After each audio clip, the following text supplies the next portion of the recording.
Jesus não pede nada a ninguém e deixa essa pessoa em falta. Além de receber o que a pessoa deu, Ele devolve em dobro, em triplo e lhe sustenta. Ergue aos céus, dá graça, porque esse é o segredo da multiplicação. O que, Raquel? Gratidão. É por isso que o ingrato nunca conta testemunho, porque ele acha que o que ele tem é baseado na força do próprio braço. Ele acha que o que ele tem é por causa do currículo dele. Ele acha que o que ele tem é porque ele estudou muito para adquirir. Catuca esse crente que está do teu lado, depois passar o quinjal no cotovelo. Fala para ele o que Deus está dizendo, que o segredo da multiplicação está na gratidão. A Bíblia diz que ele dá graça e começa a repartir. E quanto mais reparte, mais tem. Deus está falando com gente aqui que tem dificuldade de dividir. O avarento pensa assim: eu vou reter, né, Raquel? Porque quanto mais eu reter, mais para frente eu posso ter para mim e socorrer a outro. Só que no reino de Deus é diferente. Eu não estou falando de desorganização, eu estou falando de liberalidade. Quanto mais eu divido, mais Deus me abençoa. Quanto mais eu divido, mais Deus acrescenta. Quanto mais eu divido, mais Deus traz. Tem alguém entendendo isso aqui? A Bíblia diz que todos comeram e ainda sobraram 12 cestos cheios. É Jesus dizendo para aquele menino que entregou o lanche: oh, aleluia! Na tua mão só alimentaria você, mas na minha mão alimentou você, alimentou a multidão e ainda sobejou. Porque Jesus não pede nada a ninguém e deixa essa pessoa em falta. Além de receber o que a pessoa deu, Ele devolve em dobro, em triplo e lhe sustenta. Jesus vira para os discípulos e diz o seguinte: pastora Branca, vão para o outro lado.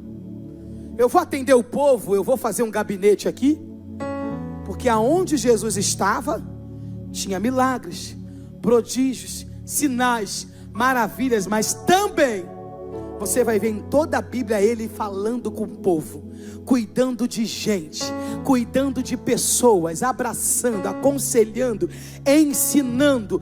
É por isso que eu tenho dificuldade com gente que diz que é discípulo de Jesus e não gosta de gente. Olha para esse crente que está do teu lado e fala: dá um glória aí para não saber que é com a gente. A Bíblia diz que Jesus dá a palavra e fala: fiquem aqui. Perdão, vão para o outro lado enquanto eu fico aqui. E eu vou encontrá-los do outro. A Bíblia diz que os discípulos estão no barco, atravessando para o outro lado. De repente o vento começa a soprar ao contrário. E esse é o sinal da palavra que foi liberada da boca de Jesus ao nosso respeito, de que de fato ela é verdade. Qual, Raquel? O vento contrário. Quantas vezes nós recebemos uma palavra de Deus, nós recebemos a direção de Deus, Deus usa alguém e a gente põe o pé na porta da igreja para fora e o vento começa a soprar contrário. A Bíblia diz que o vento sopra ao contrário, e quando sopra, os discípulos ficam aterrorizados, desesperados, e na mente deles é: agora nós vamos morrer. Só que nós, seres humanos, temos que parar com essa mania. Não é vocês não, é só eu e o povo da minha igreja lá no Rio. Qual, Raquel? A gente recebe uma palavra de Deus aqui, o vento sopra ao contrário ali, a gente invalida tudo que saiu da boca de Deus. Catuca esse crente, fala para ele: para de fingir que não é contigo. Isso. Deus acaba de falar aqui. O vento sopra ao contrário ali na frente, a gente faz até testamento. Vou deixar minha sandália rosa para minha irmã, minha saia jeans deixo para mamãe. É ou não é? É ou não é? Por quê, Raquel? Porque a nossa fé não pode ser baseada no vento. A nossa fé tem que ser baseada na palavra que saiu da boca dele ao nosso respeito. Seja a boca de Deus para esse irmão, fala para ele: não importa o vento, fica com o que Jesus te disse. Não, horrível do jeito que você falou. Fala com mais autoridade. Diga: não importa o vento, fica com o que Jesus te disse. O vento sopra ao contrário, e a Bíblia diz que eles estão apavorados. Mas é o que já foi contado aqui. Olha só quem vem aí. Andando por sobre as águas. Alguém olhou e disse: é fantasma. Ele no meio do mar responde: não temas, sou eu. Pedro, mais ousado, diz: Senhor, se é tu mesmo, faça com que eu tenha contigo por sobre as águas. Eu já vi gente falar mal de Pedro. Pedro é tão gente boa. Faz isso não. Porque normalmente quem fala mal de Pedro não tem medo, não tem coragem de descer do barco. Tem medo. Pedro fala: se é o Senhor, eu vou. Jesus vira para ele e diz: come here, Pedro. É a única palavra que eu sei em inglês. Aleluia. Vem, Pedro. Pedro desce do barco e começa a caminhar. Só que aí, pastor Apolô, na Bíblia diz que Pedro começa a observar a força do vento. E eu te pergunto: Pedro entende de vento? Pedro trabalha com meteorologia? Pedro entende de natureza? Ele controla? Olha para esse irmão que está do teu lado, que está fazendo a egípcia, e o outro fazendo cara de paisagem. Fala: tu controla a natureza? Fala: e por que perde tempo tentando controlar aquilo que tu não tem poder sobre ele? A Bíblia diz que Pedro observa a força do vento e começa a afundar. E quando afunda, ele grita: Senhor, me socorre. Jesus prontamente o pega pela mão, porque por mais que eu vacile, Ele sempre estará pronto para me levantar de novo, para me resgatar de novo, para me animar de novo. E quando pega e sobe, a Bíblia diz que Jesus dá uma palavra e Ele diz: homem de pequena. Jesus não está fazendo distinção do sexo masculino ou feminino. O que Jesus está dizendo é, porque algumas traduções dizem exatamente assim. Jesus diz a Pedro: porque duvidaste no céu. Quer saber alguém que a fé dele oscila?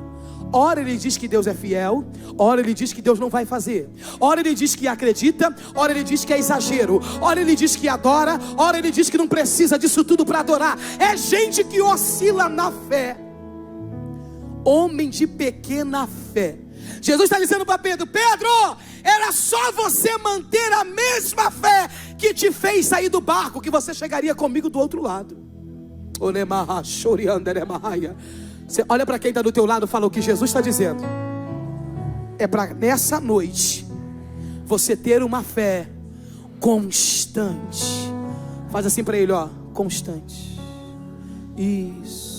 O que Jesus está dizendo para Pedro é o seguinte: tu não depende do mar, tu não depende do barco, tu não depende de discípulo, tu não depende de remo, tu só depende da palavra que saiu da minha boca ao teu respeito. Tem alguém entendendo isso aqui? Tem? Jesus chega do outro lado, e a Bíblia diz que por mais que milagres acontecessem, por mais sinais que acontecessem, ele também era muito perseguido. Os fariseus, os saduceus, eles queriam encontrar alguma coisa em Jesus, algum defeito. Eles viram para Jesus e dizem: olha, os seus discípulos estão transgredindo a lei de Moisés. Eu imagino Jesus olhando e dizendo: sério? Conte-me mais sobre isso. Eles não lavam as mãos para comer. Jesus olha para eles e diz: olha só, o que contamina o homem não é o que ele ingere, o que contamina o homem é o que sai da boca. Porque o que ele ingere, daqui a pouco o próprio corpo expele. Mas o que sai da boca vem do coração. Jesus está dizendo: o que mata o homem não é a comida ou o verme. O que mata o homem é a ausência de caráter. É a ausência de temor. O que mata o homem é a ausência de santidade. Quanto a isso, fica tranquilo. Fica tranquilo. A Bíblia diz que Jesus sai dali. Evangelho de Marcos diz isso. Vai para as partes de Tiro e Sidom. Ele entra na casa de um homem e pede para que ninguém conte que ele está ali. Só que essa história de não conta para ninguém é aí que fermenta, né? Eu tenho uma irmã que diz assim: me conta, Raquel, só para eu ajudar em oração. Aleluia. Falei, agora a fofoqueira mudou de nome, é intercessora agora. Com essa história de não conta para ninguém, chegou no ouvido dessa mulher. Deixa eu só te explicar quem é essa mulher. Ela não é crente. Ela é descendente de Cão, conhecida como cananeia. Você sabe quem são os cananeus? Aqueles a quem Deus, o próprio Deus, deu uma sentença sobre eles. A Bíblia diz que eles eram tão ruins, tão idólatras, tão malignos, que eles pegavam os seus filhos, os primogênitos, matavam e ofereciam aos seus deuses. Deus então dá uma sentença e diz: judeu e cananeu não caminham junto, não assentam na mesma mesa, não dividem o pão, não andam na mesma calçada. Foi Deus que deu essa sentença. Essa lei já perdurava por anos e anos. Aí a Bíblia diz que essa mulher, ela sai de casa e deixa a sua filha possessa por espíritos malignos. Quando a Bíblia diz que ela está endemoniada, significa que ela está envolvida em ninhos de demônios. Essa menina não está vendo vulto. Essa menina não está com insônia. Ela está possessa por espíritos malignos. Essa mulher deixa essa filha em casa e vai até Jesus. Tem mãe aqui? Vamos, mulher, tira a força da fraqueza. Tem mãe aqui? Eu sei, a gente chega na hora dessa, a gente não tem mais força, aleluia. Tem mãe aqui? Mãe é assim, só muda de endereço. Quando precisa de algo, ela fala o que precisa. E se é minha mãe, ela não pode me ver, que ela diz: vai no mercado para mim. Aleluia. Eu falei: mãe, em nome de Jesus, mãe. Toda vez eu falo: o armário está cheio, mas falta extrato de tomate. E quando eu chego com o extrato de tomate, ela diz: me lembrei. Eu falo: não, volta lá rapidinho. Mãe, quando precisa de algo e o filho diz: depois eu faço, acabou. Eu vou embora dessa casa, porque aqui não tem empregada não. Quando eu morrer, quando eu morrer, vocês vão ver. Ninguém lava a louça porque a empregada está aqui. Qualquer coincidência, qualquer semelhança é mera coincidência. A mãe, quando quer algo para si e não fazem na hora, ela diz: deixa que eu faço. É assim mesmo. Tudo para mim é com a dificuldade.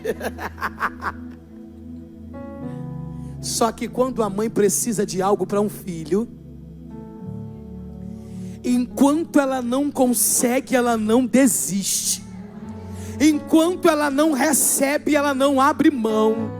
Enquanto Deus não responde, ela não larga o anjo. Deus me trouxe lá do Rio para dizer para as mães que estão de joelho dobrado por filhos: não desista de orar, não desista de clamar, não desista da tua casa, porque Jeová vai descer para te responder.